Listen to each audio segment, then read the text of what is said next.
everybody, I'm Susan Mulvihill. Welcome back to our garden in Spokane, Washington. As you can see, not a whole lot of gardening is going on out here, but I can start some seeds indoors. And that just happens to be the topic for today's video and next week's video. It's going to be all about starting seeds indoors, and whether you are a seasoned pro or brand new, I'll bet you're going to learn some new things. So let's head indoors where it's warmer.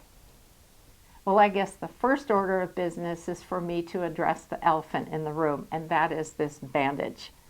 2 days ago, I had surgery for basal cell carcinoma, which is a type of skin cancer. It is not, I repeat, not melanoma, so I am a very lucky girl. But I've got a bunch of stitches here. I'm going to need to have this bandage in place for 10 days to 2 weeks, so chances are you're going to see me looking about the same next week. But I promised you that I was going to do 2 weeks of seed starting videos. This is the time to do it, so this is how I look, and oh well. But my prognosis is very good, so that is wonderful. And you can bet when spring approaches, I am going to do a video on what we gardeners can do to protect ourselves from the intensity of the sun while we're doing the things that we love to do outside. But now let's talk about seed starting.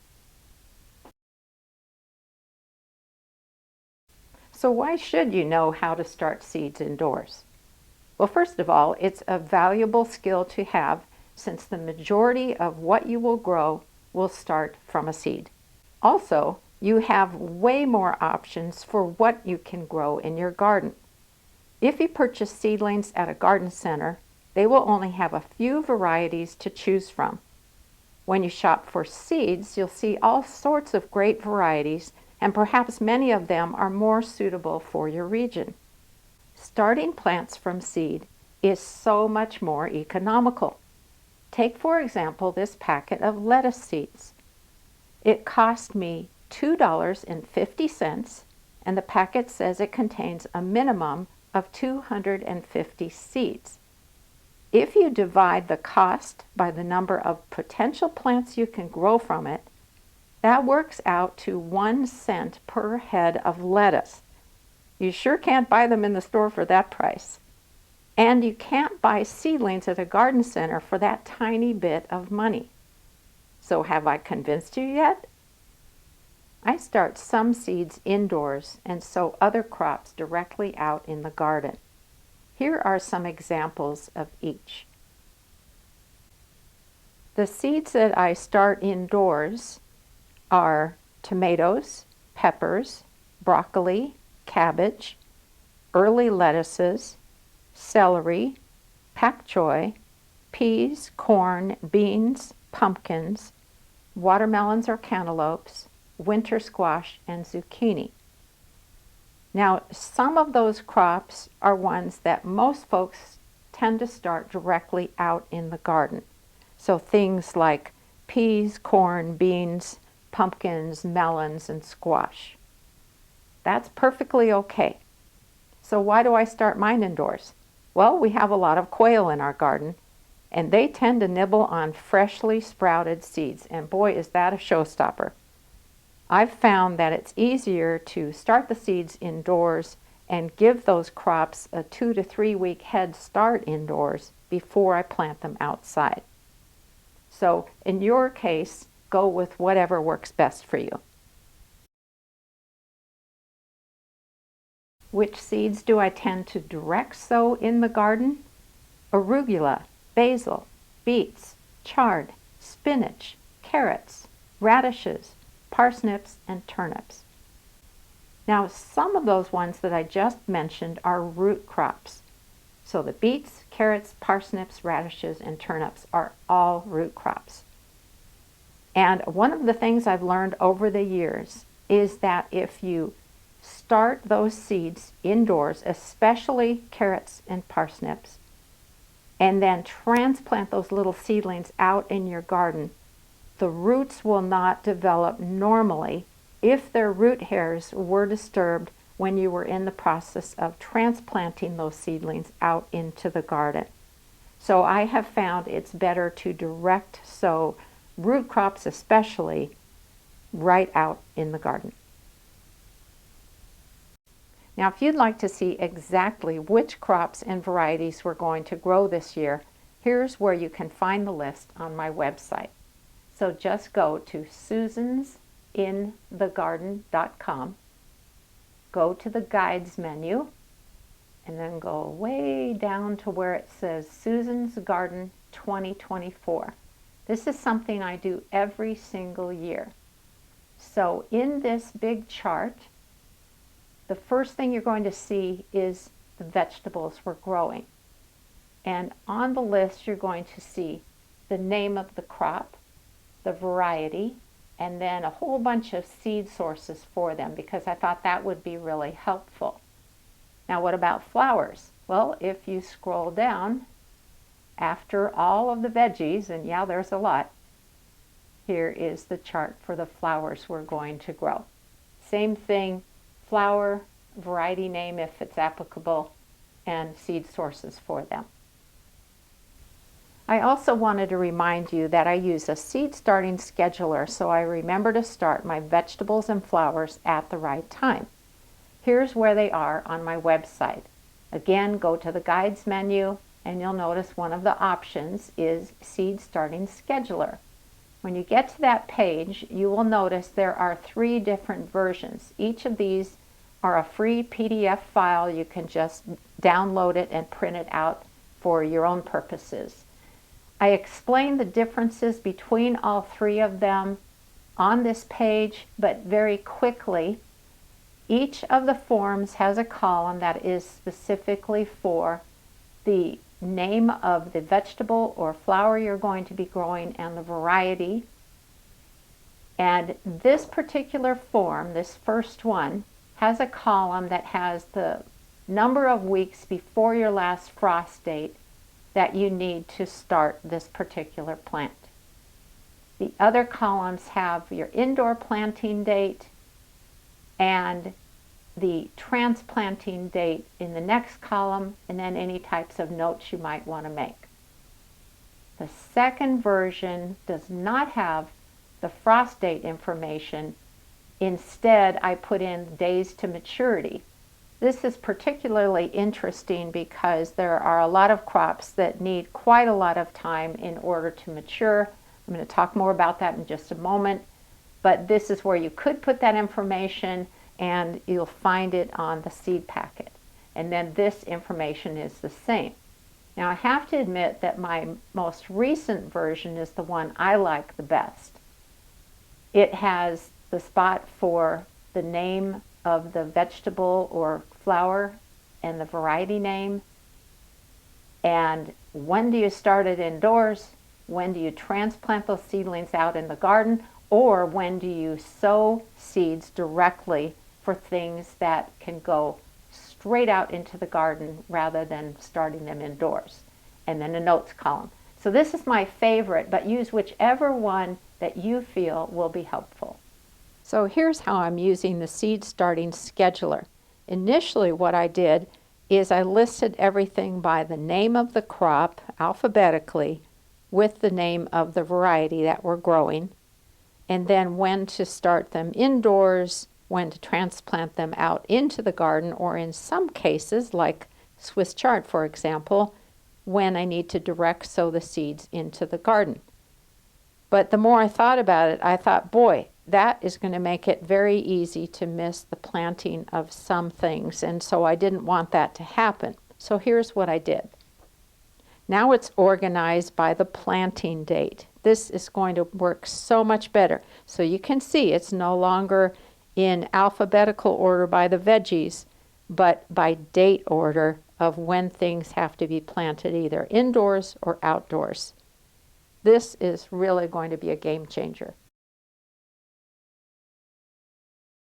Did you know that there is a lot of helpful information on seed packets? Here are the types of things you'll find on them. So with this type of lettuce, you'll notice it says it's frost tolerant. So that is telling you that you could start it earlier in your garden or later in your garden. And that means you've got a wider span of time that you can grow it in. It tells you how many days it takes to reach mature size, and it says you can sow in early spring through fall.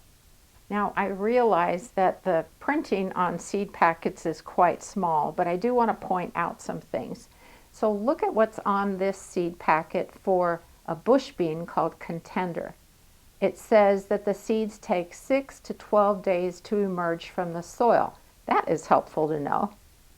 That the depth you're going to plant them at is 1 inch. That you are going to space them every 4 inches.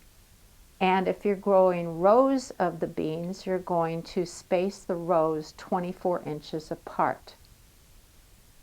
Notice here it says these plants will give you mature beans to pick in 50 days. Now, an interesting thing that's also on this packet, it says when to sow outside, and this is the recommended method. So this means that once the danger of frost has passed, which it tells you on the packet, it's best to start them outdoors. Now, as I mentioned earlier, I have the quail issue, so that's why I start my beans indoors. So both methods work. It's really a matter of what you would prefer to do. But you can see all of this information is very helpful so that you have the best results possible. Let's talk a little bit about days to maturity.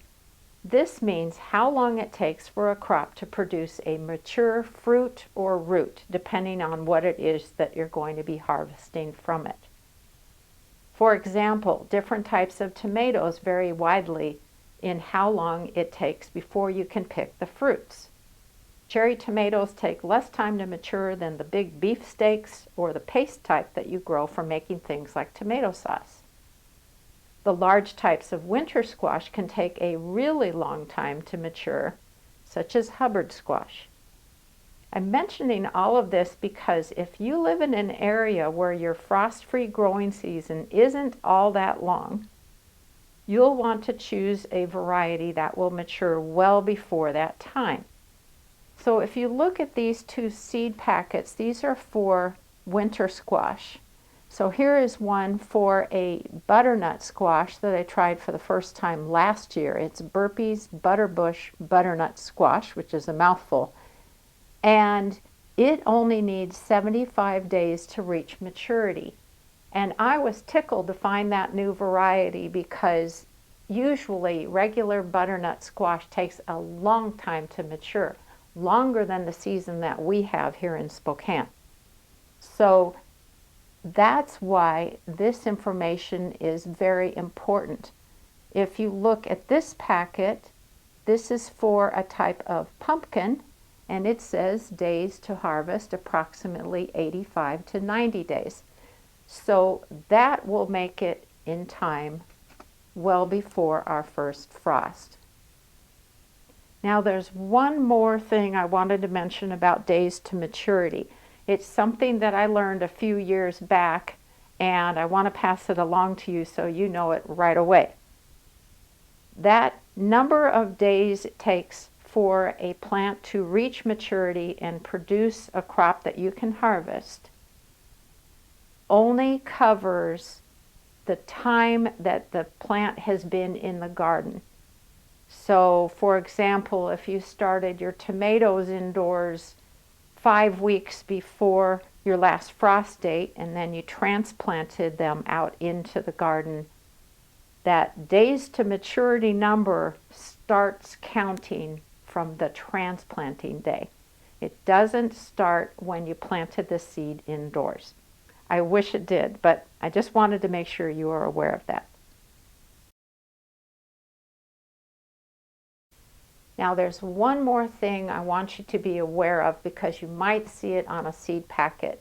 And I want to reassure you this is going to be the exception to the rule rather than the norm.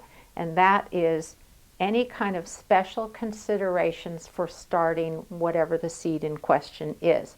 So look at this one. So this is the Salpiglossis or painted tongue flower. And notice here, special germination instructions. Darkness aids germination. Press seed into the soil surface and cover with something opaque to completely exclude the light. When the seedlings emerge, remove the cover. Now, when I planted these salpoglossus flowers indoors last year, my simple solution for keeping them dark was to put them in a cupboard. And I checked on them frequently, and as soon as I saw the seeds had germinated or sprouted, I knew it was time to move them into the light. Some seeds require a bit of warmth in order to germinate. And when you see information on seed packets that indicate that, you might consider using something called a seedling heat mat. And I'm going to explain those when we talk about the different types of basic supplies that you need. Other seeds, like artichoke seeds, need to be chilled for a certain period of time before you plant them. And I know this sounds weird, but that chilling period makes them think they've been through the winter, and so that means that the plants will produce actual artichokes in the very first year. And that works great for those of us who live in cold climates and know that the artichoke plants will not make it through the winter and into the second year when they normally start producing. I know that's confusing. I just want you to be aware that every now and then you're going to see some special instructions. And generally speaking, they're very easy to accommodate. You just need to understand what they are. There's one last piece of information on seed packets that I wanted to bring to your attention, and that is, what is the date that the seeds were packed? That should be on the packets. The reason this is important is if you are working with older seeds, they might not germinate for you at all, or maybe you'll get very spotty germination, and so that can be frustrating and it can set you back in your garden. So I've got a tool on my website, susansinthegarden.com. Under the guides menu again, if you go down a little bit, you'll see seed viability. And this only applies to vegetable seeds. What I've done is I've listed on the left the different types of commonly grown vegetable crops, and on the right what their seed shelf life typically is. Now, if you look at the very bottom here, lettuce has a great shelf life. So do melons, cucumbers, and radishes. Look at the first one though, onions, parsley, and parsnips. Their seeds typically are only at their best for 1 year. That is really frustrating. So keep this in mind. Remember that this chart is here, and if you have a question about some seeds, you might take a look. Now, there is a way to determine what your seed viability is through a very simple test. So let me explain that next. To test the viability of your seeds, all you need to do is start with 10 seeds from your packet, wrap them in a moistened paper towel, and put the paper towel inside a small plastic bag and close it. Note the date that you're starting your test. In a few days, carefully open the paper towel to see if any seeds are starting to sprout. You'll notice maybe a little bit of a root coming out of the seed. If they haven't sprouted or just a couple have, go ahead and close it up, put it back in the bag, and give it a few more days. And I would recommend you give it up to 14 days and see how many seeds have germinated. Now, the beauty of using 10 seeds for a germination test is that you will know what percentage of your seeds are viable. So, for example, with these bean seeds that you see in the photo, all 10 of the seeds sprouted, and that means I have a 100% germination rate. If 5 of the seeds germinated, That's a 50% rate. So again, it really makes it easy to get a rough estimate of what percentage of seeds will germinate for you. And what an easy test to do, right? Now I wanted to quickly go over some basic supplies that you're going to need. I will get into more detail in next week's video. We're going to plant seeds, and I'll tell you all the things you need to know about the follow-up care for your seedlings. So first of all, you're going to need some kind of tray that you can plant the seeds in, and they need to have drainage holes in the bottom. And then you want to put those trays into something that does not have drainage holes. So maybe a small kind of a flat or a large one with no holes. And that's so that when you're watering your seedlings, the water doesn't go all over your furniture or your floor. You're also going to want some type of a clear plastic dome or a clear plastic bag or even clear plastic wrap. And what that does is it increases the humidity, which helps the seeds to sprout. Once they have sprouted, then you're going to remove whatever you're using to increase that humidity. You also are going to want some kind of markers or labels for your seeds so you remember what's what. So I have these little plastic labels. You could use painter's tape or masking tape and write on them and put that on the container. But something so you remember what you've got. Especially if you're new to seed starting, you might not recognize what a little broccoli plant looks like or a corn plant. You're also going to need some type of a seed starting mix. You don't want to use garden soil because it can contain pathogens, and you want your little babies to get off to the best start possible. So what you can use is something that's called either seed starting mix or germination mix. It is sterile, it's fluffy, it's a perfect medium for starting your seeds in. You can also use potting mix, but I do not recommend using a potting mix that contains the water retaining polymers or fertilizers. When it comes to fertilizer and starting seeds indoors, you want to be the one controlling what the plants get.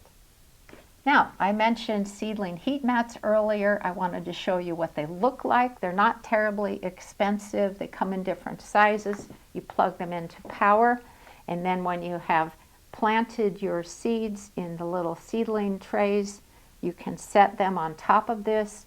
It lets a gentle warmth warm up the soil in the trays, and it helps certain types of vegetables, such as tomatoes, eggplants, and peppers, germinate much better. So that's what we use ours for. And then last but not least, I wanted to mention something that I'll go into next week as well. There is a nasty fungal disease called damping off disease. It will wipe out a tray of seedlings like you would not believe. And a long time ago, I learned that milled sphagnum moss, which is what this is, will inhibit the development of that fungus. So what I've been doing ever since is sprinkling a very fine layer of this over my planted seedling trays. I have never, ever experienced damping off disease with my seed starting process. So this is something I'll show you how to use next week. Next week, we're going to be planting seeds. I'll take you through all the steps, and I'm going to go over the follow-up care, what plants look like when they first germinate, when to start fertilizing them, how to acclimate them to the intensity of the sunlight, and so on. All of these things are so important, and they are key to your success at seed starting. Thanks so much for watching today, everybody. I'll see you next week.